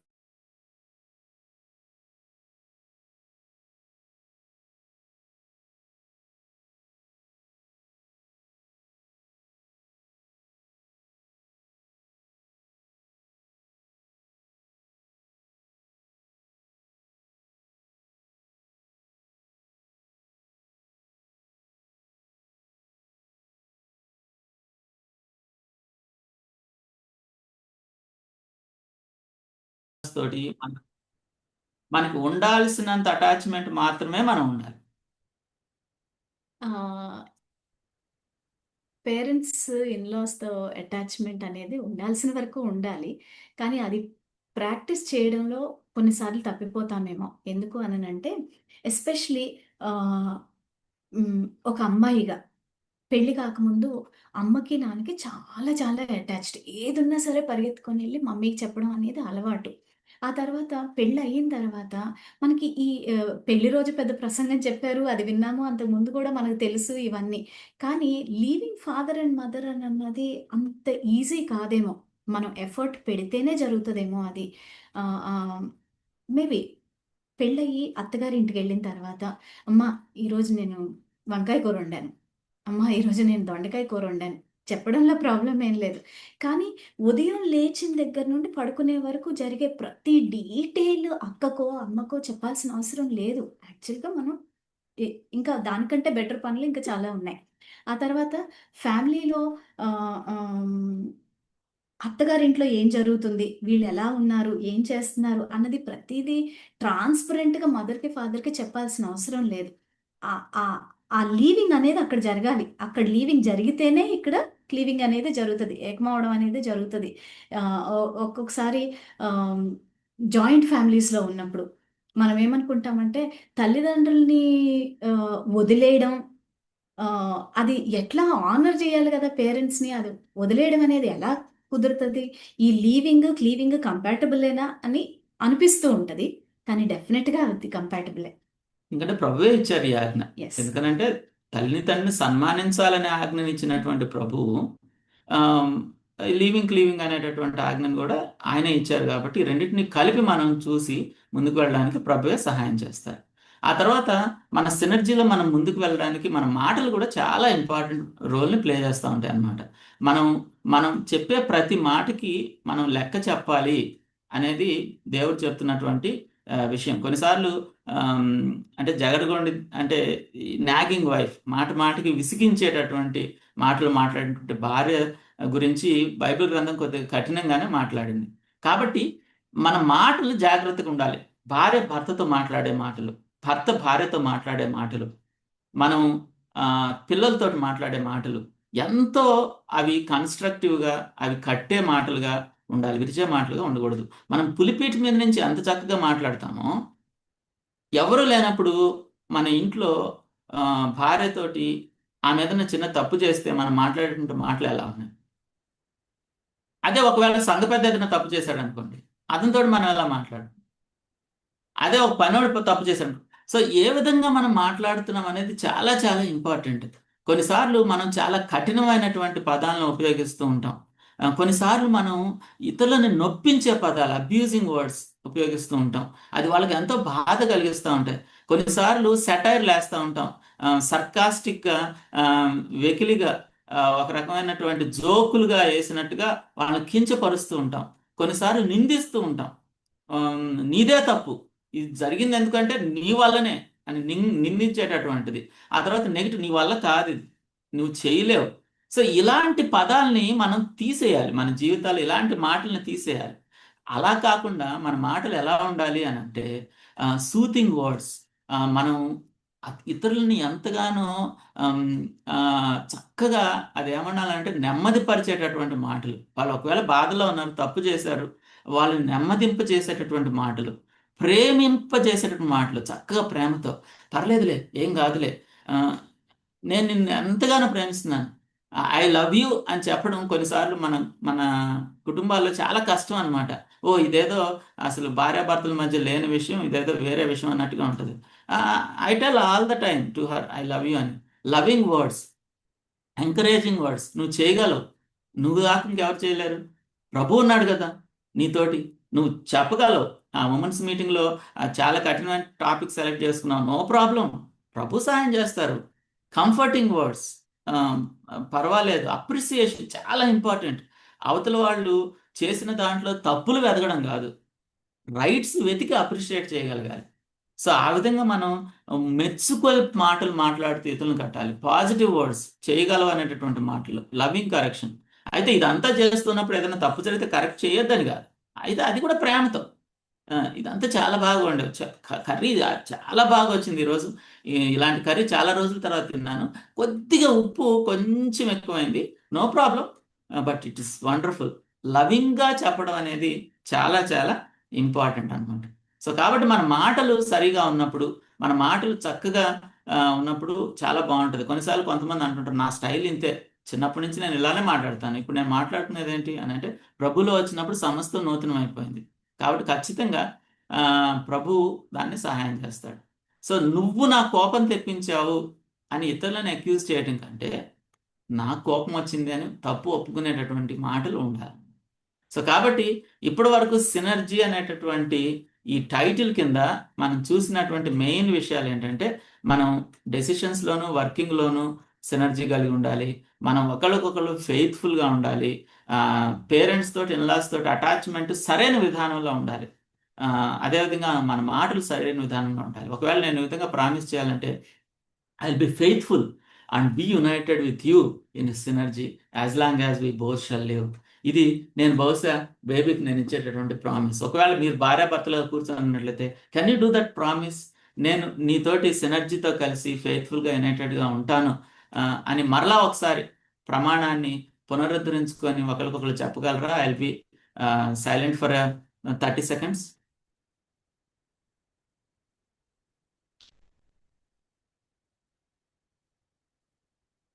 రైట్. సో కాబట్టి synergy secrets of a progressing oneness అంటే సినర్జీ తోటి మొదలు పెట్టాం. ఇంకొక 3 పాయింట్స్ ఉన్నాయి, చాలా టైం ఏం తీసుకోకూడదు. 11:30 వరకు మనకి టైం ఉంది. We will try to be on time, don't worry. So synergy గురించి ఆలోచన చేసాం. ఆ తర్వాత రెండవది అదర్స్ నీడ్స్ ఫస్ట్. ఓ అంటే అదర్స్ నీడ్స్ ఫస్ట్, మొదట ఆమె అతని అవసరాలు. మనం కలిసిమెలిసి ముందుకు వెళ్తూ ఉన్నప్పుడు మనం ఇతరుల అవసరాలను గుర్తించడం చాలా చాలా ఇంపార్టెంట్. మీలో ప్రతివాడు తన సొంత కార్యాలను మాత్రమే కాక ఇతరుల కార్యాలను కూడా చూడాలి అని ఫిలిప్పీలకు రాసిన పత్రికలో చెప్పి యేసుక్రీస్తు ప్రభుల వారు తను జీవించిన కాలం అంతా కూడా తన కోసం తను ఏమీ చూసుకోకుండా అంతా ఇతరులకే చేసేసాడు. చివరికి తన ప్రాణాన్ని కూడా ఇతరుల కోసం పెట్టేశాడు, రక్తం కూడా ఇతరుల కోసం కాల్చాడని గొప్ప ఎగ్జాంపుల్ ఆయన కూడా జరుగుతూ ఉంటుంది అనమాట.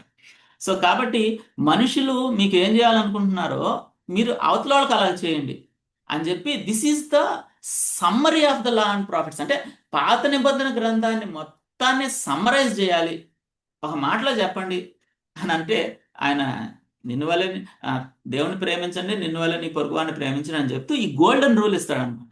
This is called a golden rule. ఒక రోమన్ ఎంపరర్ ఈ విషయాన్ని గోల్డ్తో రాసి ఒక పెద్ద గోడ మీద నిజంగానే బంగారంతో పెట్టాడంట. అందుకని దీని గోల్డెన్ రూల్ అనే మాట వచ్చింది చరిత్రలో నుంచి. మనుషులు మీకేం చేయాలని మీరు ఇష్టపడతారో అది మీకు చేయాలి. అంటే నేను బయట నుంచి పరిగెత్తుకుంటా ఏదైనా పని చేసుకొని వచ్చినప్పుడు సడన్గా భార్య చిరునవ్వుతో ముందుకు రావాలి, నాకు చక్కగా ఒక చల్లటి మజ్జిగ ఇవ్వాలి, ఇది నువ్వు కోరుకుంటున్నావు అనుకోండి, అది నువ్వు ఆమె కూడా చేయాలి. అది సమ్మరీ ఆఫ్ బైబిల్. దీన్ని గోల్డెన్ రూల్ అని అంటారు అనమాట. కాబట్టి ఎస్పెషల్లీ భర్తల గురించి ఈ విధంగా రాశారు. మీరు నీ శరీరాన్ని ఎలా జాగ్రత్త తీసుకుంటావో ఆమెను అలాగే జాగ్రత్త తీసుకో, పోషించు, సంరక్షించు అని అంటారు అనమాట. సో కాబట్టి వేరే వాళ్ళ అవసరాలు, అదర్ సెంటర్డ్ లైఫ్ అనేది చాలా చాలా ఇంపార్టెంట్ అనమాట. ఓకే. ఈ అదర్ సెంటర్డ్ లైఫ్లో మేబీ దాన్ని ఆపోజిట్గా మాట్లాడాలి అని అంటే ఇంతకీ లేచిన దగ్గర నుండి సెల్ఫ్ గురించి ఆలోచించడం కాదు. ఓకే, నాకేం కావాలి, నేను ఎక్కడికి వెళ్ళాలి, నా షర్ట్ ఇస్త్రీ చేసిందా, లేకపోతే నాకు బ్రేక్ఫాస్ట్ రెడీగా ఉందా అని ఆ సెల్ఫ్ని మనం ఆల్రెడీ రక్షణ పొందుకున్నప్పుడు యేసుప్రభు వారికి చెప్పాము, ప్రభు నాదేమీ లేదు, అంతా మీరే నా జీవితంలో అని. ప్రాబ్లీ ఆ సేమ్ ప్రిన్సిపల్ని మ్యారేజ్లో కూడా మనం ప్రాక్టీస్ చేస్తూ ఉంటే మంచిదేమో. తర్వాత అవతల వారి నీడ్స్ని మనం అర్థం చేసుకోవడం, వాళ్ళకి హెల్ప్ చేయడం. ఎలాంటి మేబీ ఒకసారి ఒక రోజంతా గమనించండి, నా భర్త ఏం చేస్తున్నారు ఉదయం నుంచి సాయంత్రం వరకు, లేకపోతే నా భార్య ఏం చేస్తుంది ఉదయం నుంచి సాయంత్రం వరకు అని గమనించుకొని ఏ ఏరియాస్లో నేను తనకి హెల్ప్ చేయొచ్చు. పిల్లల్ని చూసుకునే విషయంలోనా, లేకపోతే తను అప్సెట్ అయిపోయి లేకపోతే ఎమోషనల్గా డౌన్గా ఉన్నప్పుడు ఊరికే పక్కన కూర్చొని మాట్లాడటం కూడా ఒక నీడే. ఆ నీడ్ని నేను మీట్ చేయాలా? మేబీ పిల్లలు విసిగించినప్పుడు తను అలసిపోతుందేమో, అట్లాంటి వాటిలో నేను హెల్ప్ చేయాలా? ఇవి మనం గమనించుకొని అది చేయడం అనేది ఇంపార్టెంట్. తర్వాత మేబీ మన కల్చర్, మన ఫ్యామిలీస్లో పిల్లలకి నచ్చింది వండడం అనేది ఇట్స్ వెరీ కామన్. పిల్లలు ఏం తింటారు, పిల్లలకి ఏం నచ్చుతుంది, పిల్లలకి ఏం నచ్చుతుందో డెఫినెట్గా మనం పెట్టుకోవాలి, వాళ్ళ కోసం చేయాలి. ప్రతిరోజు కాకపోయినా సరే కనీసం అప్పుడప్పుడైనా సరే నా భర్తకి ఏమి ఇష్టం, ఆయనకి ఈ కూర బాగా ఇష్టం కాబట్టి ఈరోజు ఫేవరెట్ కర్రీ నేను చేసి పెడతాను. ఆ ఆ యాటిట్యూడ్ లేకపోతే ఆ ప్రేమ మనలో పొంగిపోతూ ఉండాలన్నమాట భర్త మీద. తర్వాత ఆహ్, ఆహ్, ఈ ఈ వర్సెస్ చూసాము. తర్వాత ఆహ్, ఎలా ఆ టైంని మనం స్పెండ్ చేయాలి అంటే ఒక్కొక్కసారి ఆహ్, మేబీ హ్మ్. వాకింగ్‌కెళ్ళినప్పుడు కలిసి వాక్ చేయడం. కలిసి వెకేషన్స్‌కి వెళ్ళడం. లేకపోతే మనందరం బిజీగానే ఉంటాం. It's good. దేవుని కోసం మనం పరిచర్య చేస్తున్నాం కాబట్టి బిజీగా ఉండడం మంచిది. దేవుని కోసం పనిచేయడం మంచిది. కానీ నా ఇంట్లో నా భర్త కోసం నాకు టైం లేనంత నేను బిజీగా ఉండడం అనేది ఇట్స్ నాట్ రైట్ ఏమో ప్రాబబ్లీ. అయితే ఒక్కొక్కసారి జస్ట్ పక్కన కూర్చొని చెప్పేది వింటూ ఉంటాం. ఎస్పెషల్లీ అమ్మాయిలు ఎక్కువ మాట్లాడుతూ ఉంటారు. హ్మ్. వాళ్ళ ఫ్రస్ట్రేషన్ అంతా కూడా బయటకి వచ్చేయాలి అని అనుకున్నప్పుడు, ఆ ఫ్రస్ట్రేషన్ కోపంగానో లేకపోతే ఇంకొక విధంగా బయటకొచ్చేస్తుంది. లేకపోతే ఫోన్ చేసి అక్కతోనో, చెల్లితోనో షేర్ చేసుకుంటుంది అననంటే maybe that is a signal. ఏంటి ఆ సిగ్నల్ అంటే భర్త వినే టైం ఇవ్వట్లేదేమో. Sit together talk. ఆ తర్వాత కలిసి మాట్లాడుకునే ఆ పరిస్థితి ఇంట్లో తీసుకురావడం. ప్రతిరోజు మాట్లాడుకోవడం, ట్రాన్స్‌పరెంట్‌గా మాట్లాడుకోవడం ఇవన్నీ చాలా ఇంపార్టెంట్ అన్నమాట. అయితే ఇక్కడ ఒక మాట ఏంటంటే ఆహ్, భాభ సమయం అని పెట్టాం అక్కడ. భాభ అంటే భార్య, భర్త సమయం. సో, అంటే మనం చాలా బిజీగా ఉంటాం. మినిస్ట్రీకి సమయం ఇస్తాం. ఇతరులకు సమయం ఇస్తాం. కౌన్సెలింగ్‌కి సమయం ఇస్తాం. కానీ భార్యాభర్తగా ఒకళ్ళకొకళ్ళం సమయం ఇచ్చుకోవాల్సిన అవసరం చాలా ఉంది. అది చాలా ఇంపార్టెంట్. ఆహ్, ఒకవేళ ప్రతిరోజు నేను ఒక 10, 20 నిమిషాలు మనమిద్దరమే మాట్లాడుకునే సమయం ఎలాగా అనంటే మేమిద్దరం ఏమనుకున్నామంటే ప్రతిరోజు వాకింగ్‌కెళ్దాం ఈవినింగ్ టైమ్‌లో. బాబు పడుకున్న తర్వాత మేమిద్దరం చక్కగా అలా ఒక 20 మినిట్స్ వాక్ చేస్తే ఒక 2 కిలోమీటర్లు నడిచినట్టు ఉంటది. ఆహ్, అన్ని విషయాలు మాట్లాడుకున్నట్టు ఉంటది. ఆ తర్వాత వచ్చి ప్రార్థన చేసుకొని పడుకోవచ్చు. సో, ఈ విధంగా అంటే we need to make out. నెలలో ఒకసారి ఎప్పుడన్నా ఇద్దరం కలిసి ఎక్కడికన్నా కొద్దిగా బయటకు వెళ్ళి ఆహ్, కూర్చొని మాట్లాడుకోవడం. ఆహ్, ఇవన్నీ కూడా చాలా అవసరమైనటువంటి విషయాలే. ఆహ్, నన్ను ఒక పాస్టర్‌గా పిలిచిన దేవుడు పాస్టరల్ మినిస్ట్రీకి సమయాన్ని ఇమ్మని అడుగుతాడు. అలాగే ఒక భర్తగా నన్ను పిలిచిన దేవుడు, భర్తగా నేను ఎంత సమయం ఇవ్వాలి? ఆ భర్త అనే రోల్‌కి అనేది కూడా మనం ఆలోచించుకోవాల్సినటువంటి అవసరం ఖచ్చితంగా ఉంది. ఆ తర్వాత దీనంతటిని సమ్మరైజ్ చేయాలి అనంటే అదర్స్ నీడ్స్ ఫస్ట్. మొదటగా ఆమె అవసరాలు, మొదటగా అతని అవసరాలు అని చూస్తా ఉన్నప్పుడు బహుశా నేను సెల్ఫ్ సెంటర్డ్‌గా ఉండకుండా నీ అవసరాలు తీర్చడానికి ఆహ్, నన్ను నేను ప్రామిస్ చేసుకుంటున్నాను. లేతే ప్రొయాక్టివ్‌గా నీ అవసరాలేంటో తెలుసుకుంటానని చెప్పి ఒకవేళ నేను ఒక ప్రామిస్ చేయగలిగితే అంతకంటే కావాల్సిందేముంది? SOAP secrets of a progressing అంటే మొదటిగా సినర్జీ సమిష్టిగా ఉండటం, సఖ్యత కలిగి ఉండటం. మొదట ఆమె అవసరాలు, మొదట అతని అవసరాలు తీర్చటం. మూడవదిగా ఫ్యామిలీ ఆల్టర్ కుటుంబ ఆరాధన. ఇది మనందరికీ తెలిసిందే. అంటే ఫ్యామిలీ ఆల్టర్ కుటుంబ ఆరాధన. మన జీవితాల్లో ఒక మంచి కుటుంబ ఆరాధన, కుటుంబ ప్రార్థన కలిగి ఉండడం అనేది చాలా చాలా ముఖ్యమైనటువంటి విషయం. ఇది కుటుంబంగా భార్య, భర్త, పిల్లలు కలిసి కూర్చొని చేసుకోవాల్సిన విషయం.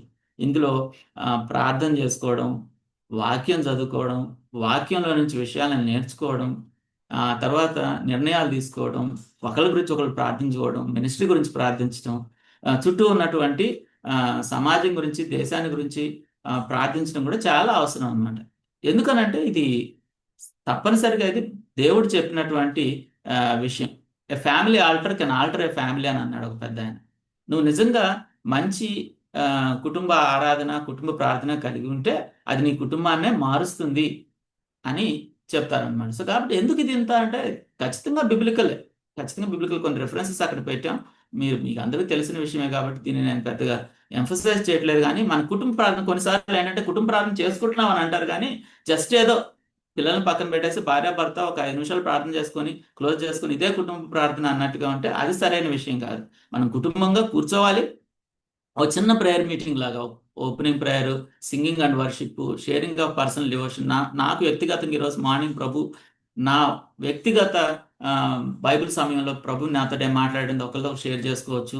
ఒక వాక్య భాగాన్ని తీసుకొని స్టడీ చేసి దాన్ని ఆ, భర్త లీడ్ చేస్తూ ఉంటుండగా మిగతా వాళ్ళందరూ డిస్కస్ చేసుకొని ఆ తర్వాత ఏదైనా ఇష్యూస్ ఉంటే రికన్సైల్ చేసుకొని ప్రార్థన చేసుకొని ముగించుకోవడం అనేది చాలా ఆ, మంచి విషయం అన్నమాట. సో కాబట్టి ఆ, ఏ విధంగా మనం ఎంత సమయం చేసుకోవాలి దీన్ని అని అంటే కొంతమంది మేము చేసుకుంటున్నాం అండి ప్రార్థన మేము చేసుకుంటున్నాం మేము 5 నిమిషాలు ప్రార్థన చేసుకుంటాం కుటుంబ ప్రార్థన. 5 నిమిషాలు కుటుంబ ప్రార్థన ఎలా అవుతుంది?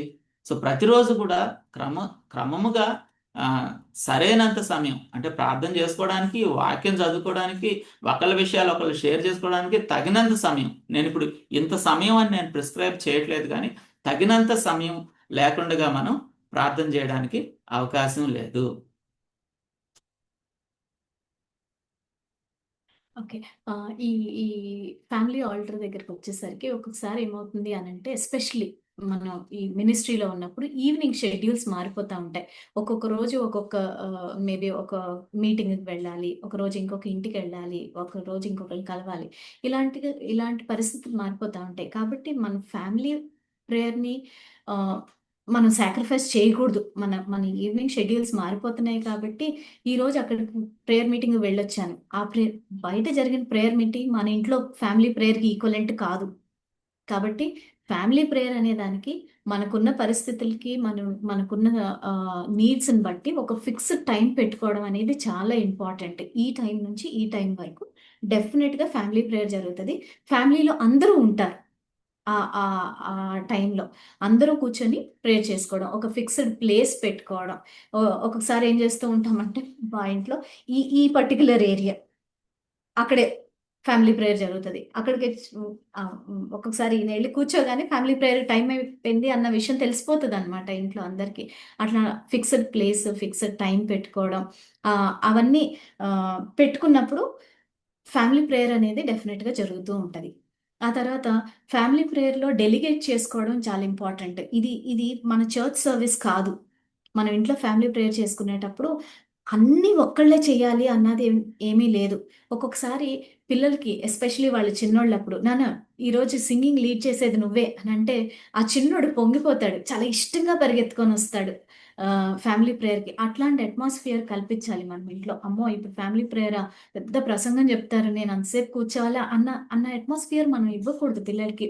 తర్వాత సింగింగ్ గాని, ఒకరోజు నాన్న షేరింగ్ మీరే చేయాలి. లేకపోతే చాప తీసుకొచ్చి వేసేది మీరే. బైబిల్స్ అన్నీ పెట్టేది మీరే అని పిల్లలకి డెలిగేట్ చేస్తూ ఉండడం. ఆ లీడర్‌షిప్ ఒక్కొక్క రోజు ఒక్కొక్కళ్ళకి మారుస్తూ ఉండడం. ఇట్లాంటివన్నీ చేస్తూ ఉన్నప్పుడు పిల్లలు చాలా ఇంట్రెస్టింగ్‌గా దానికోసం ఎదురు చూస్తూ వస్తారనమాట. ఆ తర్వాత దాన్ని ఇంట్రెస్టింగ్‌గా చేయాలి. ఎలాగా అనంటే, ఒక్కొక్కసారి ప్రతిరోజు ఒకే ప్యాటర్న్ లాగా కాకుండా సింగింగ్, ఆ తర్వాత ప్రేయర్, ఆ తర్వాత వర్డ్ ఆఫ్ గాడ్, ఆ తర్వాత ఇలా కాకుండా దాన్ని మారుస్తూ ఒక్కొక్కసారి ప్రాబబ్లీ ఒకరోజు ఫ్యామిలీ ప్రేయర్‌లో అంతా మనం సింగింగే. ఈరోజు కిడ్స్ డే.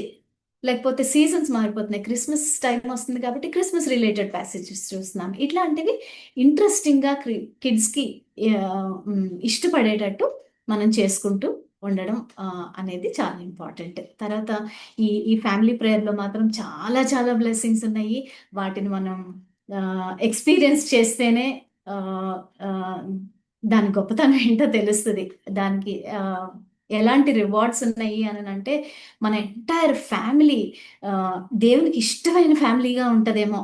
తర్వాత భార్యాభర్తల మధ్య కానీ, లేకపోతే పిల్లల మధ్య గానీ, ఆ వన్నెస్, ఆ బాండింగ్ రావాలి అంటే ఫ్యామిలీ ప్రేయర్ రావాలి. ఫ్యామిలీ ప్రేయర్‌లో ఆ డిఫరెన్స్ ఆఫ్ ఒపీనియన్ ఏ విషయంలోనైనా సరే, ఈయనొకటి అనుకుని, నేనొకటి అనుకున్నప్పుడు మేమిద్దరం ఒకదానికి ఒక డెసిషన్‌కి రావాలి అనంటే ఫ్యామిలీ ప్రేయర్ ఉపయోగపడుతూ ఉంటది. ఒకళ్ళు ఇష్యూస్‌ని మనం వాటి కోసం ప్రేయర్ చేయడం కోసం గానీ, లేకపోతే ఆహ్, మన పిల్లల్లో ఈ అట్రిబ్యూట్ రావాలి. బాబు రోజు క్వైట్ టైమ్ చేసుకోవాలి అనంటే, అది మనకి డిజైర్‌గా మిగిలిపోతే జరగదు. ఫ్యామిలీ ప్రేయర్‌లో దాని గురించి ప్రేయర్ చేస్తూ ఉన్నప్పుడే అది జరుగుతూ ఉంటది. ఇంకా రివార్డ్స్ చూస్తే మన రిలేషన్‌షిప్స్ పెరుగుతాయి.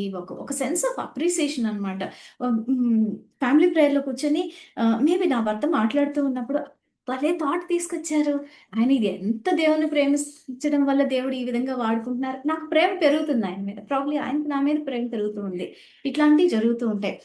ఒక విషయం చెప్పి నేను ముందుకెళ్తాను. యాక్చువల్‌గా ఫ్యామిలీ ప్రేయర్ విషయం ఆలోచించినప్పుడు, దాని అడ్వాంటేజెస్ ఆలోచించినప్పుడు, నేను చిన్నప్పుడు ఐ థింక్ నేను 8థ్ గ్రేడ్‌లో ఉన్నప్పుడు మా డ్యాడీకి పారాలిసిస్ వచ్చింది. ఉదయాన్నే లేచాను స్కూల్‌కి రెడీ అవ్వడానికి. కానీ ఇంట్లో ఎవరు లేరు. మమ్మీ లేరు, డ్యాడీ లేరు. ఎక్కడికెళ్లారు అనంటే డ్యాడీకి బాలేదు. హాస్పిటల్‌లో అడ్మిట్ చేశారు అన్నారు. ఆ రోజు ఈవినింగ్‌కే తెలిసింది ఏంటి అనంటే డాక్టర్స్ హోప్‌లెస్ అని చెప్పేశారు. మీరు ఇంటికి తీసుకెళ్ళిపోండి. మేమేం చేయలేమండి అని చెప్పారు. మా బాబాయ్ వచ్చారు ఇంటికి. వచ్చి మేమందరం చిన్న చిన్న పిల్లలం. మేము 6గురం ఇంట్లో. అందరం కలిసి మా కజిన్స్ అందరం కలిసి ఆల్మోస్ట్ 15 మెంబర్స్ కూర్చొని ఆ రోజు మాకు తెలిసిన ఆ చిన్న చిన్న ప్రేయర్స్ యాక్చువల్‌గా డ్యాడీ ఆ తర్వాత ఆల్మోస్ట్ 9 ఇయర్స్ బ్రతికే ఉన్నారు. ఫ్యామిలీ ప్రేయర్ అంటే అది. ఎందుకు అనంటే బాండింగ్ ఇంక్రీజ్ చేస్తది. దేవుని మీద డిపెండెన్సీ పెంచుతది. మనకున్న నీడ్స్‌ని తీర్చేదే ఫ్యామిలీ ప్రేయర్. సో, అంత గొప్ప ఫ్యామిలీ ప్రేయర్‌ని మనం డెఫినిట్‌గా నెగ్లెక్ట్ చేయకుండా ముందుకి వెళ్ళడానికి ప్రయత్నం చేద్దాం. అయితే స్టీఫెన్ కోవే అనే భక్తుడు ఏమంటాడంటే the key is not to prioritise what's on your schedule but to schedule your priorities. అంటే చాలా ఉంటాయి ఉదయం నుంచి సాయంత్రం వరకు చేయాల్సినవి. వాటిని ఎట్లగొట్లా ఫిట్ చేయటం కాదు కానీ ప్రభువుకి ఏది ఇంపార్టెంట్. ఉదాహరణకి నేను ప్రభువుతో కూర్చొని వాక్యం చదివి ఆయన మాటలు వినటం ఇంపార్టెంట్. దాన్ని నా షెడ్యూల్ పెట్టాల్సిందే. కుటుంబంగా మేము ముందుకు వెళ్ళాలంటే ఫ్యామిలీ ఆల్టర్ చాలా ఇంపార్టెంట్. దాన్ని నా షెడ్యూల్లో పెట్టాల్సింది. సో ఆ విధంగా ఏదైతే నాకు ప్రాధాన్యత ఉంటుందో దాన్ని నేను షెడ్యూల్లో పెట్టుకోవడానికి ప్రభువే మనకు సహాయం చేస్తారు. ఆ విధమైన చొరవ మనం చూపించాల్సిన అవసరం ఉంటుంది. ఈ 2 పుస్తకాలు మేము ఫ్యామిలీ ప్రేయర్లో చక్కగా వాడి చాలా ఆశీర్వదించబడ్డాం. ఏదేమైనా what can I do to make my family prayer better? ఏ విధంగా నేను మంచిగా రెగ్యులర్గా మీనింగ్ఫుల్గా కుటుంబంగా ఫ్యామిలీ ప్రేయర్ కలిగి ఉండడం అని ఒకళ్ళనొకళ్ళు ప్రామిస్ చేసుకొని ముందుకు వెళ్తే చాలా బాగుంటుంది. సో చివరిగా పర్ఫెక్ట్ లవ్. సో వీటన్నిటికీ ఫౌండేషన్ ఏంటంటే పర్ఫెక్ట్ లవ్. పర్ఫెక్ట్ లవ్ అని ఎందుకన్నా అంటే లవ్ అంటే ఈ రోజుల్లో అన్ని రకాల మీనింగ్స్ వచ్చేస్తా ఉన్నాయి. కానీ దేవుని ప్రేమ అద్భుతమైనటువంటి ప్రేమ. ఇది కొరింథీయులకు రాసిన పత్రికలో పౌలు గారు చెప్పినట్టుగా love is patient, love is kind. మన జీవితాలు అలా ఉండాలి. భార్యాభర్తలుగా ఆ ప్రేమను కనుక మన జీవితాల్లో కనుక మనం చూపించగలిగితే, నేను ఆ విధంగా ఉండడానికి నా భార్య పేషెంట్‌గా ఉండాలి. నా భార్య కైండ్‌గా ఉండాలి. ఆమె దయ చూపించాలి. ఆమె ఇలా ఉండాలి. ఆమె అలా ఉండాలి కాదు. నేను పేషెంట్‌గా ఉండాలి. నేను దయ చూపించాలి. నేను ఉప్పొంగకుండా ఉండాలి. నేను నా స్వప్రయోజనాన్ని విచారించుకోకుండా ఉండాలి. నేను ఇలా ఉంటున్నానా లేదా అని మనల్ని మనం చెక్ చేసుకొని నిజంగా అలా ఉండడం అనేది చాలా చాలా important. 40 days love dare challenge అనేది నేను ఒకటి చూపిస్తాను మీకు. సో అంటే 1 జాన్ 3:18లో చెప్తా ఉంటాడనమాట. చక్కగా ప్రేమ యొక్క ఇంపార్టెంట్. దాన్ని ఆధారం చేసుకొని 5 లవ్ లాంగ్వేజెస్ అనే ఒక మంచి పుస్తకం గ్యారీ చాప్మన్ గారు రాశారు. ఒకవేళ మీకు ఎక్కడైనా దొరికితే ఖచ్చితంగా తీసుకోండి. 5 రకాలుగా మనం ప్రేమను వ్యక్తపరచొచ్చు అని. Words, physical touch, receiving gifts, quality time, acts of service. ఈ 5 రకాలుగా మనం ప్రేమను ఎక్స్‌ప్లెయిన్ చేయొచ్చు. ఈ 40 డేస్ లవ్ డేర్ ఛాలెంజ్ అనేది ఒక దైవజనుడు ఈ విధంగా డిజైన్ చేశాడనమాట. అంటే మనం ప్రేమలో ఎదగాలి అని మనం నిర్ణయం తీసుకుంటే ఒక్కొక్క రోజు ఏ రోజు ఏం చేస్తూ ఒక్కొక్క రోజు, రెండో రోజు, మూడో రోజు అలా ఎదుగుతూ వెళ్తాం అనమాట. ప్రతిరోజు మనం ఏం చేయాలి, దానికి ఏ వచనాన్ని ఆధారంగా చేసుకుని ఆయన అలా చేశాడని చెప్పేసి ఒక 40 డేస్ లవ్ డే ఛాలెంజ్ అని ఒక చార్ట్ని రూపొందించాడనమాట. దీన్ని రియల్గా ఇంప్లిమెంట్ చేసి కుటుంబాలని ఆశీర్వాదకరంగా కట్టుకున్నటువంటి కొన్ని ఫ్యామిలీస్ నాకు తెలుసు. సో కాబట్టి ఆ విధంగా ఒకవేళ మనం చేయాలని అనుకుంటే, ఒకవేళ మీకు కావాలని అంటే మీరు నాకు మెసేజ్ పెట్టచ్చు, లేదా నేను కృష్ణయానికి పంపిస్తాను. This is a wonderful challenge. మనం ప్రేమలో ఎలా ఎదగాలి, నేను ఈ విధంగా ఉండాలి, నేను ఈ విధంగా చేయాలి, నేను ఈ విధంగా మాట్లాడకూడదు, ఈ విధంగా మాట్లాడాలి అని చక్కగా లిస్ట్ రాశారనమాట. కొన్ని కొద్దిగా స్లైట్లీ అంటే అమెరికనిష్గా ఉంటాయి, ఎందుకంటే దీన్ని తయారు చేసిన ఆయన అమెరికన్. కానీ దాన్ని మనం మన భాషలోకి మార్చుకోవాలి. ఏదేమైనా ప్రేమలో ఎదగాలి, ప్రేమ క్షమించాలి. మనం క్షమించటం అనే దాన్ని ఆ, తగ్గిస్తున్నాను ఈ రోజుల్లో. క్షమించలేని హృదయాలు. అవతల వాళ్ళు ఒక తప్పు చేస్తే లేదా గబక్కన పొరపాటున ఎమోషనల్ ఒక మాట మాట్లాడితే ఇక దాన్ని నేను పట్టుకొని అదే నువ్వు ఆ రోజు ఆ మాట అన్నావు, ఇదిగో నువ్వు ఆ రోజు ఆ మాట అన్నావు అన్నట్టుగా మన జీవితాలు ఉంటున్నాయా? ప్రభు అయితే మన పాపాలను క్షమించేసి మీరు ఒకరినొకళ్ళు క్షమించుకోండి అని చెప్పాడు అనమాట. సో కాబట్టి క్షమాపణ అనేది మనమే చెప్పాలి, నేనే చెప్పాలి. అవతలోళ్ళు వచ్చి నన్ను అడగాలి, తప్పు చేసింది అవతలోళ్ళు అయితే అన్నట్టుగా మనం ఆలోచించాల్సిన అవసరం లేదు. తప్పు ఎవరిది కాదు. రికన్సిలేషన్ జరిగిందా, నేనే మొదట వెళ్ళి సరే ఏదో చిన్న గొడవ అయిపోయింది, తొందరపడి మాట్లాడేశాను, అయితే నన్ను క్షమించు, బీ ఫస్ట్. లిస్ట్ ఎప్పుడు చేసి ఆ రోజు అలా ఈ రోజు ఇలా ప్రభు లిస్ట్ మెయింటైన్ చేస్తున్నాడండి? చేయట్లేదు. కాబట్టి ఖచ్చితంగా మనం ఫర్గివ్ చేయాలి. ఎన్నిసార్లైనా ఫర్గివ్ చేయాలి, ఎంతైనా మనం ఫర్గివ్ చేయాలి. అయితే క్షమాపణ అడిగేటప్పుడు ఈ 3 విషయాల్ని మన క్షమాపణలో ఉంచాలి అని చెప్పి ఒక దైవజన్ చెప్పాడు. ఒకటి ఏంటంటే అడ్మిట్, నేనేం తప్పు చేశాను, ఇదిగో ఈ మాట అనకుండా ఉండాల్సింది, నా నోట్లో నుంచి ఈ మాట వచ్చింది, సారీ, అడ్మిట్. రెండోది అపాలజైజ్, వచ్చింది సారీ అని చెప్పడం అపాలజైజ్. నిన్ను నొప్పించాను అని చెప్పడం అపాలజైజ్. నెంబర్ 3 ఆల్టర్, ఇంకోసారి అలా చేయకుండా నన్ను నేను మార్చుకోవడం. అడ్మిట్, అపాలజైజ్, ఆల్టర్, ఈ 3 ఉంటే సరైనటువంటి క్షమాపణ కలిగినటువంటి ప్రేమగా ఉంటుంది. సో కాబట్టి SOAP, secrets of a progressing oneness. వన్నెస్లో ఎదగాలని అంటే సోప్ని ప్రతిరోజు మనం వాడతాం. సోప్ లేకుండా మనం ఉండలేమేమో కలిసి. సో కాబట్టి మన జీవితంలో కూడా ఈ సోప్ ఉండాలి. ఏంటి ఆ soap? Synergy, others needs, alter, perfect love. So కాబట్టి ఆ విధంగా మనం ముందుకు వెళ్ళడానికి దేవుడు సహాయం చేస్తాడు. ఆ విధంగా మనం ముందుకు వెళ్తూ ఉన్నప్పుడు దేవుని నామం మహింపరచబడుతుంటుంది. మన కుటుంబంలో ఆనందం, పేరెంటింగ్లో ఆనందం, జీవితాల్లో ఆనందం, ఈ విషయాలన్నీ మనకు దేవుడు అనుగ్రహిస్తాడు. అయితే చివరిగా ఒక చిన్న విషయాన్ని నేను చెప్పి నేను ముగించాలనుకుంటున్నాను. జాన్ అండ్ మ్యాగ్దలిన్ వాళ్ళిద్దరూ కూడా చక్కటి కుటుంబంగా ఉండేవాళ్ళు, చక్కటి కుటుంబాన్ని కట్టారు. జాన్ ఆ రోజుల్లో రాజుగారి సంస్థానంలో పనిచేసేవాడు. తన భార్య హోమ్ మేకర్గా ఉండేది. ఎంతో బిజీగా ఉండేవాడు, ఉన్నతమైన స్థానంలో పనిచేస్తుండేవాడు. కానీ వాళ్ళిద్దరూ కలిసి తీసుకున్న నిర్ణయం ఏంటంటే మనం కలిసిమెలిసి ఉండాలి, ప్రతిరోజు ప్రార్థన చేసుకోవాలని చెప్పేసి వాళ్ళు నిర్ణయం తీసుకున్నారు. వాళ్ళకు ఒక అబ్బాయి పుట్టాడు. అబ్బాయి పేరు ఫిలిప్పు ఎంతగానో ప్రభులో ఈ అబ్బాయిని పెంచాలి, మనం అందరం ఒక మంచి ఫ్యామిలీ అట్మాస్ఫియర్ కలిగి ఉండాలని వాళ్ళు నిర్ణయం తీసుకొని ప్రతిరోజు ఫ్యామిలీ ప్రేయర్లో ఫిలిప్ని నర్చర్ చేశారు. అదేవిధంగా ఇతనికి ఇంకా బైబిల్ గురించి బాగా చెప్పాలని చెప్పేసి ఫిలిప్ గారిని ప్రతిరోజు మార్నింగ్ వాళ్ళ మమ్మీ 7 గంటలకల్లా బైబిల్ క్లాసులకు తీసుకెళ్లేది, అక్కడ దగ్గరలో ఉండేటువంటి. ఆ తర్వాత 9 గంటలకు బైబిల్ క్లాసులు అయిన తర్వాత స్కూల్కి పంపించేది అనమాట. సో ప్రతిరోజు బైబిల్ క్లాసులు నేర్చుకుంటూ ఉండేవాడు చిన్నప్పటి నుంచే. తర్వాత తను చక్కగా మంచి ప్రసంగాలు తయారు చేసుకోవడం, ఇదంతా కూడా వాళ్ళ మమ్మీ దగ్గర నుంచి నేర్చుకొని ఫిలిప్ గారు ఆ తర్వాత ఒక పెద్ద పాస్టర్ అయ్యారు.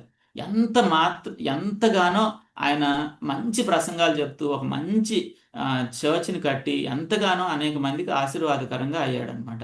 ప్రతిరోజు కూడా 3 సార్లు ఎంతో సమయాన్ని వెచ్చించి ప్రార్థన చేస్తూ ఉండేవాడు. ఫిలిప్ గారు ఏమనుకునేవాడంటే, ఇదంతా చేస్తున్నాను, నేను గొప్ప పాస్టర్నే, ఎంతో మంది కాంగ్రిగేషన్ ఉన్నారు, కానీ నా ఫ్యామిలీ ప్రేయర్ నాకు చాలా ఇంపార్టెంట్ అని చెప్పి తన నిర్ణయం తీసుకొని ప్రతిరోజు క్రమంగా ఫ్యామిలీ ప్రేయర్ చేసేవాడు. ఫ్యామిలీ ప్రేయర్ చేసేటప్పుడు వాళ్ళు, వాళ్ళ కుటుంబంలో పనిచేసేటటువంటి సర్వెంట్స్ అందరూ ఉండాల్సిందే అని చెప్పేసేవాడు అనమాట. సింగింగ్, ప్రేయరు, చక్కటి ఎక్స్పోజిషన్, వాక్యాన్ని విడమర్చి చెప్పేవాడు, డిస్కషన్ చేసేవాడు, ఆ విధంగా ఉండేదన్నమాట.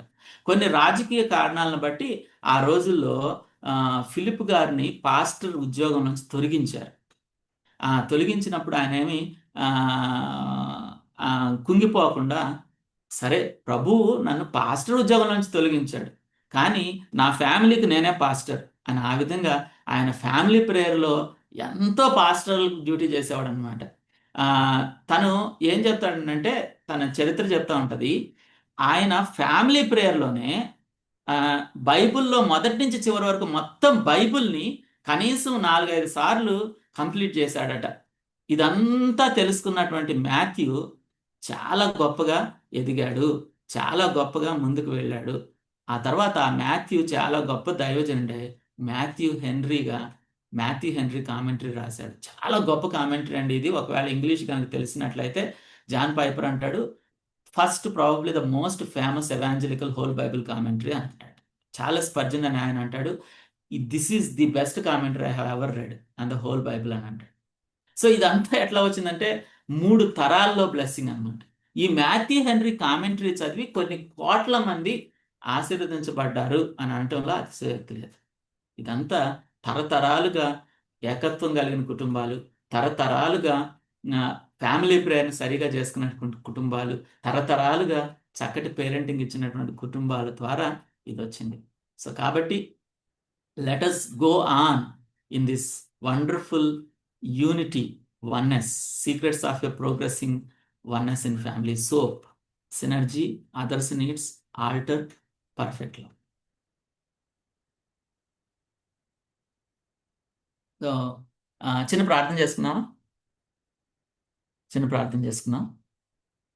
మరలా ఇంకొకసారి మనం ఒకరికొకరు కమిట్ చేసుకొని భార్యాభర్తలుగా, కుటుంబాలుగా ఏకత్వం కలిగి సినర్జీ తోటి ఇతరుల అవసరాలను ముందు పెట్టుకొని రెగ్యులర్గా ఫ్యామిలీ ఆల్టర్ కలిగి ఉండి పర్ఫెక్ట్ లవ్తో ముందుకు వెళ్దాం. ప్రేమగల తండ్రి, ఈరోజు మాతో మీరు ముచ్చటించినటువంటి ఈ విషయాలన్నింటిని బట్టి వందనాలు.